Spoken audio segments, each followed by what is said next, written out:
This is the VOA Special English Technology Report. 10 or 15 years ago, online dating was too new to be socially acceptable. Now many people search for a partner online. Online dating is different from traditional dating, where two people learn about each other in person. With online dating, people learn a lot about a possible partner before even meeting them. We spoke with Mario, who had recently moved to the city of Baltimore, Maryland. His friends paid for him to use an online dating site. He thought he knew just what he was looking for. Someone who was not American, not a scientist, or Latin. He found someone the complete opposite. Opposites attract is a popular saying. But online dating companies do not think so. They say the more alike two people are, the more likely they are to have a relationship that lasts. One of the largest online dating sites is eHarmony. It asks people to first answer more than 400 questions. A secret mathematical algorithm then uses the answers to match people.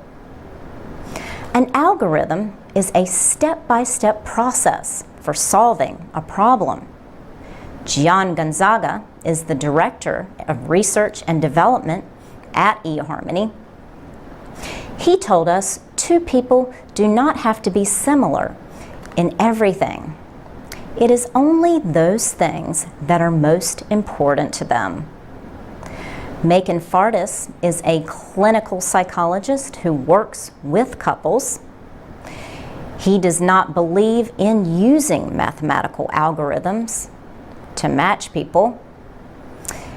He notes that only 7% of people tell the truth when describing themselves. He says even if we do not decide to lie or mislead, the way we see ourselves is different from who we really are. He says there are many examples of couples that seem like they would be compatible, but are not when they meet. Remember Mario? A woman named Tamara was his online match. She had some worries about online dating, but she kept an open mind. She told us, you just meet a lot of people you would not meet normally. And if you didn't have a connection, you move on. At first, Mario worried that Tamara was too similar to him, but he suggested they meet for coffee. He told us she ordered a drink, then another drink. Then she said, let's order something to eat. Tamara added, it was very natural. We talked, and it was 5 hours later that we had dinner. That was a year ago. Last month, they got married. For VOA Special English, I'm Laurel Bowman. This is the VOA Special English Technology Report. Students from Arizona State University won top honors this spring at the Imagine Cup Finals in the United States. Microsoft Corporation organizes the competition every year. The Imagine Cup asks students to use their imaginations and their love of technology to solve some of the world's biggest problems. More than 100,000 students in the United States alone registered for the event this year. 22 teams were chosen to take part in the finals in Seattle, Washington. Team Flash Food won first place in the Imagine Cup's software design competition. The team developed a computer software application and website to help speed food donations from restaurants, hotels, and farmers markets to needy families. Eric Lenhart is the leader of Team Flash Food. He says food insecurity affects a lot of people, especially in large population centers. He notes that some people do not know where their next meal is coming from. His team's winning mobile application and website is designed for operators of restaurants. They can enter information about the food they would like to donate. Then, volunteer drivers go to pick up the donations and take them to those in need. Richard Philly is director of the Engineering Projects in Community Service program at Arizona State. Team Flash Food is one of the program's 37 projects. Richard Philly says winning the Imagine Cups software design category is a major honor. But, he says, it is not what energizes his students. He says they want to change the world and make a difference. Microsoft is celebrating the 10th year of the Imagine Cup. Mark Hinsbo is a vice president with the company. He says the competition has changed a lot since it first began. Years ago, it mainly involved computer science, and almost all of the students had a computer science education. Mark Hinsbo says the students who compete now have different areas of expertise. For example, Team Flash Food had a student who studied biomedical engineering. Another student studied marketing and sustainability. Yet another studied material science and engineering. For VOA Special English, I'm Alex Villarreal. You can find more stories about the Imagine Cup at voaspecialenglish.com. This is the VOA Special English Technology Report. You could fill the sky with all the ideas people have had for flying cars. But at this point, the transition is the closest to actually getting to the marketplace. So says Carl Dietrich, head of Terrafugia. His company in Massachusetts is developing the transition roadable aircraft. Mr. Dietrich says the transition is designed to really be a general aviation airplane, like a Cessna or a Piper, a propeller-powered airplane that can fold up its wings, drive down the road, and park in a single-car garage.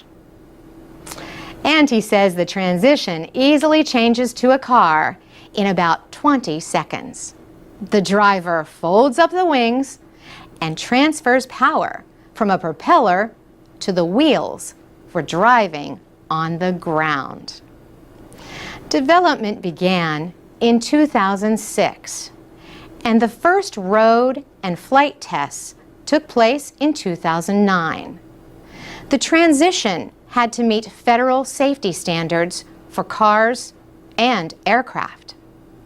Last year, the Federal Aviation Administration agreed to let it weigh more than other light sport aircraft.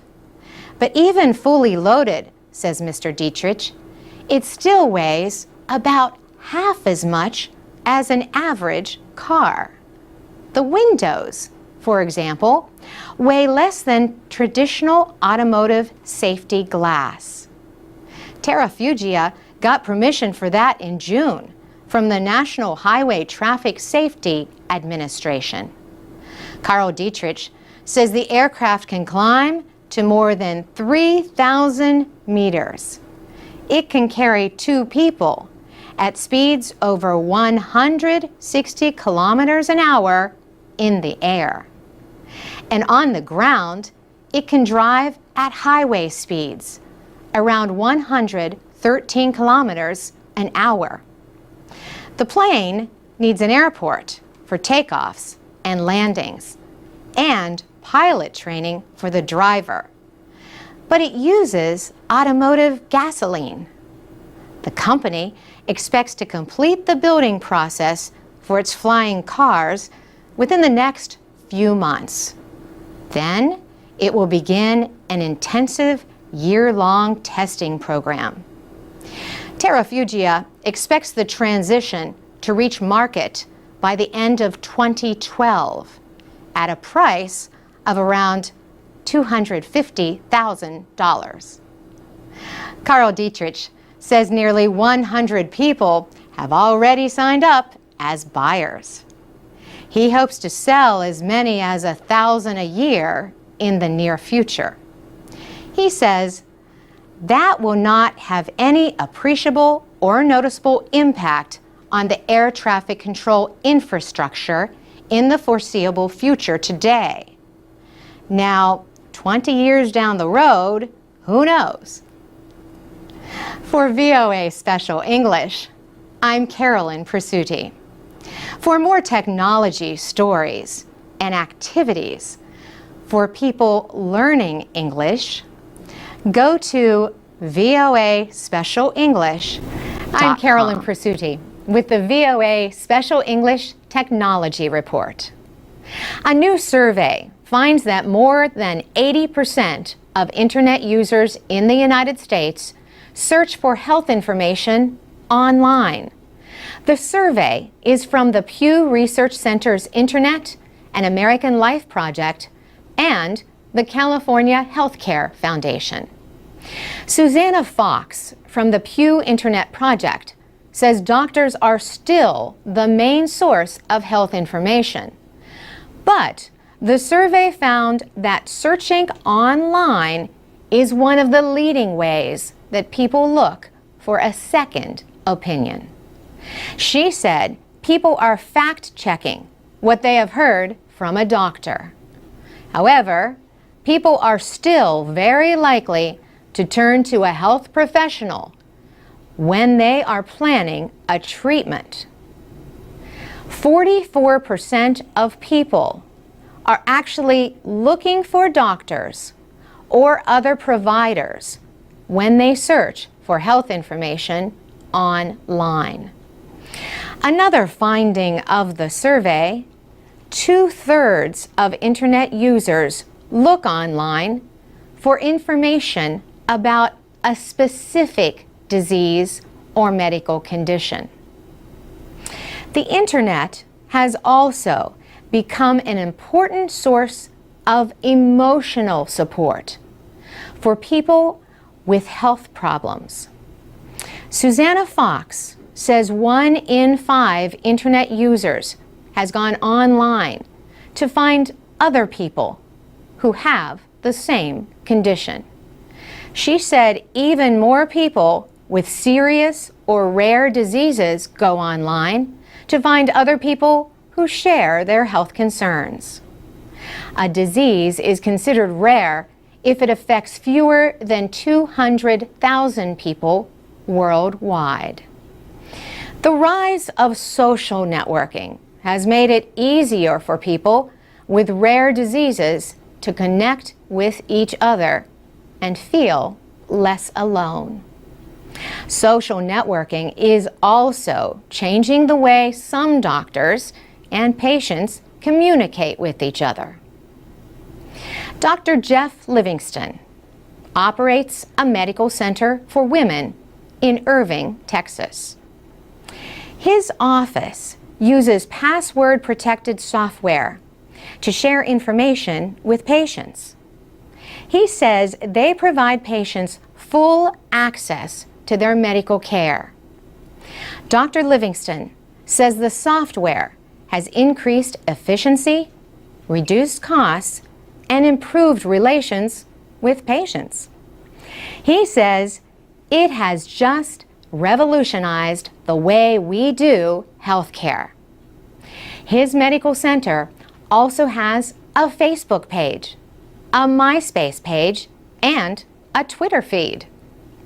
For VOA Special English, I'm Carolyn Presutti. We would like to hear your stories about going online to search for health information. There's a lot of information out there. How do you know if you can trust what you find? You can also post your comments on our website, voaspecialenglish.com. This is the VOA Special English Development Report. The name sounds funny, but the idea is no joke. A personal toilet called the pee-poo. Anders Wilhelmsson is the Swedish inventor of the idea. He wants to give poor people in developing countries a simple way to improve their lives. The toilet is a single-use bag made of environmentally friendly plastics. The inside is treated with urea, a chemical commonly used as fertilizer. A natural reaction kills harmful organisms in the waste. It reduces the waste to fertilizer that Anders Wilhelmsson says is safe for growing food. The hotter the weather, the more quickly the waste breaks down into ammonia to be taken up by plants. Anders Wilhelmsson says the sanitation process can take as little as a couple of hours or as long as 2 to 4 weeks. He is an architect and a professor at Sweden's Royal Institute of Technology. He became interested in the idea of sanitation after taking part in a research project on the social and political development of cities. One of the most common complaints he heard in developing countries was the lack of toilets. He worked with others to design the invention. He launched the project in 2005 and the next year started a company called Pee-Poople. The company is beginning production in Nairobi. It expects to start selling the bags in August in Kenya and Bangladesh.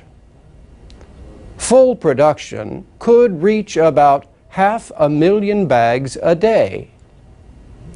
Pee-Poople plans to sell the bags for 2 to 3 cents each.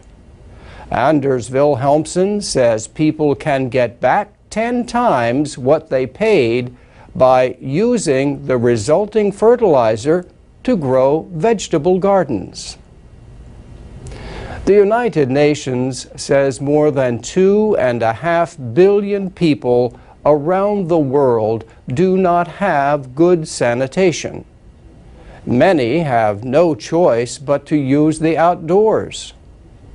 Poor sanitation leads to infectious diseases that kill more than 1.5 million people a year, mostly young children. Jack Sim is the founder of the World Toilet Organization, a nonprofit group working to improve conditions. He says the sanitation marketplace and inventions like this one are the best way to help people meet a most basic need. And that's the VOA Special English Development Report. You can find transcripts and MP3s of our programs at voaspecialenglish.com. You can also add your comments. From VOA Learning English, this is the Technology Report in Special English. Once again, consumer electronics topped the list of the most wanted gifts during the holiday season. Steve Koenig is with the Consumer Electronics Association. He says the group's latest research suggests that Americans increased their spending on technology products this year. Tablet computers were one of the best-selling products. Brian Tong is senior editor of CNET.com. The website reports on technology news and examines the latest electronic products. He says the Apple iPad Mini has been one of the most popular tablets. Prices for it start at $329. One of Apple's biggest competitors is the Google Nexus 7. Its prices start at $199. Brian Tong says the Nexus 7 has more powerful hardware than the iPad Mini, and it uses Google Maps. But there is one reason why people may like the Apple product more than the Nexus 7. The iPad still has the largest group of high-quality apps. Alman Chacon is with the electronics store Best Buy. He says smart cameras are also popular. They connect to the internet through Wi-Fi. This makes it easy for users to email or upload photographs directly from the camera. Streaming media boxes also connect to the internet. With the growing popularity of internet shopping, many consumers will visit a store first to look at a product and then go online to find it at a lower price. Many stores understand that. So, to keep customers, some stores offer to match lower prices that their customers find in other places within 30 days. For VOA Learning English, I'm Laura. This is the VOA Special English Technology Report. America's video game industry was the winner in a decision by the United States Supreme Court. In late June, the justices rejected a law in California that banned the sale or rental of violent video games to people under 18. They said the 2005 law violated the free speech guarantee in the First Amendment to the Constitution. The vote was 7-2. The court decided that video games are a protected form of creative expression, like books, plays, and movies. Paul McGrail, Dean of the University of Dayton Law School in Ohio, says California did not see gaming that way. The state of California tried to argue that this was not speech. It was more of an activity because children interact and play with the video games, and so it's not traditional speech like a book or like a magazine. California lawmakers argued that violent games are especially harmful to children. But the court said they were no more harmful than the violence in other forms of media. Justice Antonin Scalia wrote the majority opinion. He pointed to the violence in fairy tales, like Snow White and Cinderella, and in cartoons. Professor McGrail says the court sees its job as only to decide what is and is not legally protected speech. We don't want to get the Supreme Court into making fine distinctions about what is better than others, because that will lead us down a slippery slope. Once you start deciding that, what's to stop the government from saying that, for example, Grimm's fairy tales themselves are too violent, or that particular books should be banned? In fact, from 1915 to 1952, the Supreme Court permitted censorship of movies for fear they could be used for evil. Today, the film and music industries have voluntary rating systems, and so does the video game industry. For example, extremely violent games are rated M for mature. These are meant for ages 17 and older. Only 5% of the more than 1,600 games rated last year were rated M. Still, Abby Holleran, a manager at a GameStop store in Maryland, says M-rated games like Call of Duty, Halo, and Fallout are the most popular games in the store. She says parents have to give their permission for children to buy M-rated games. But the majority of the time, when we tell them what's in it, they don't. For VOA Special English, I'm Mario Ritter. This is the VOA Special English Development Report. Living in Emergency, Stories of Doctors Without Borders is a documentary film by director Mark Hopkins. It tells the story of 4 doctors and their volunteer work in Liberia and the Democratic Republic of Congo. The award-winning film was first shown at the 2008 Venice Film Festival. It opened in the United States in June. Doctors Without Borders is a humanitarian organization, also known by its French name, Médecins Sans Frontières. It handles emergencies caused by war, infectious disease, and natural disasters. The group says this was the first time it gave a documentary crew unrestricted access to its field operations. Mr. Hopkins and his crew filmed the doctors working under some of the most extreme and dangerous conditions imaginable.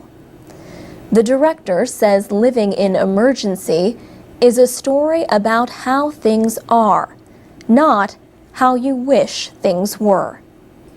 Dr. Tom Kruger, from the United States, volunteered in Liberia in 2003 after 2 civil wars.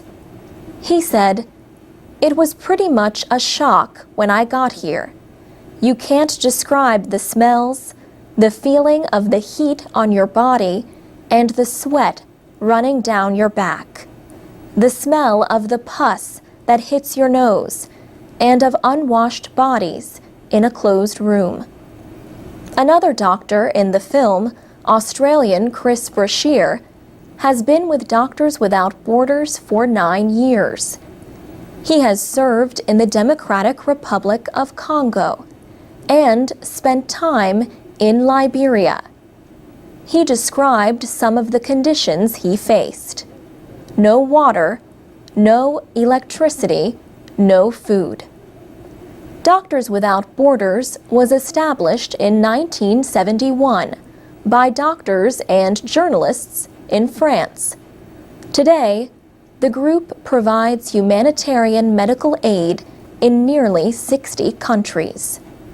On an average day, almost 27,000 doctors, nurses, and others work in teams of local and foreign aid workers. Dr. Chiara Lapora from Italy also appears in the film. She spent several years working with the group and told VOA's Penelope Palou that she will probably return. She said, "There are a lot of doctors who are willing to volunteer once, but not many doctors who are willing to repeat their experience. Doctors Without Borders has organizations in 19 countries, including the United States. 90% of its money comes from private sources. In 1999, the group received the Nobel Peace Prize. And that's the VOA Special English Development Report. Step-by-step process for solving a problem. Gian Gonzaga is the Director of Research and Development at eHarmony. He told us two people do not have to be similar in everything. It is only those things that are most important to them. Macon Fardis is a clinical psychologist who works with couples. He does not believe in using mathematical algorithms to match people. He notes that only 7% of people tell the truth when describing themselves. He says, even if we do not decide to lie or mislead.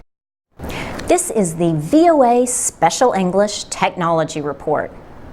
10 or 15 years ago, online dating was too new to be socially acceptable.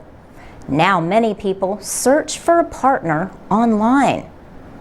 Online dating is different from traditional dating, where two people learn about each other in person.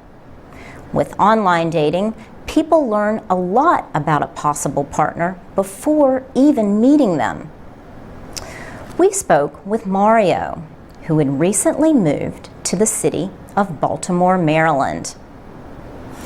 His friends paid for him to use an online dating site. He thought he knew just what he was looking for. Somebody. He told us. She ordered a drink, then another drink. Then she said, "Let's order something to eat." Tamara added, "It was very natural." We talked, and it was 5 hours later that we had dinner. That was a year ago. Last month, they got married. For VOA Special English, I'm Laurel Bowman. This is the VOA Special English Technology Report. Students from Arizona State University won top honors this spring at the Imagine Cup Finals in the United States. Microsoft Corporation organizes the competition. The way we see ourselves is different from who we really are. He says there are many examples of couples that seem like they would be compatible, but are not when they meet. Remember Mario? A woman named Tamara was his online match. She had some worries about online dating, but she kept an open mind. She told us, you just meet a lot of people you would not meet normally. And if you didn't have a connection, you move on. At first, Mario worried that Tamara was too similar to him, but he suggested they meet for coffee. One who was not American, not a scientist or Latin. He found someone the complete opposite. Opposites attract is a popular saying, but online dating companies do not think so. They say the more alike two people are, the more likely they are to have a relationship that lasts. One of the largest online dating sites is eHarmony. It asks people to first answer more than 400 questions. A secret mathematical algorithm then uses the answers to match people. An algorithm is a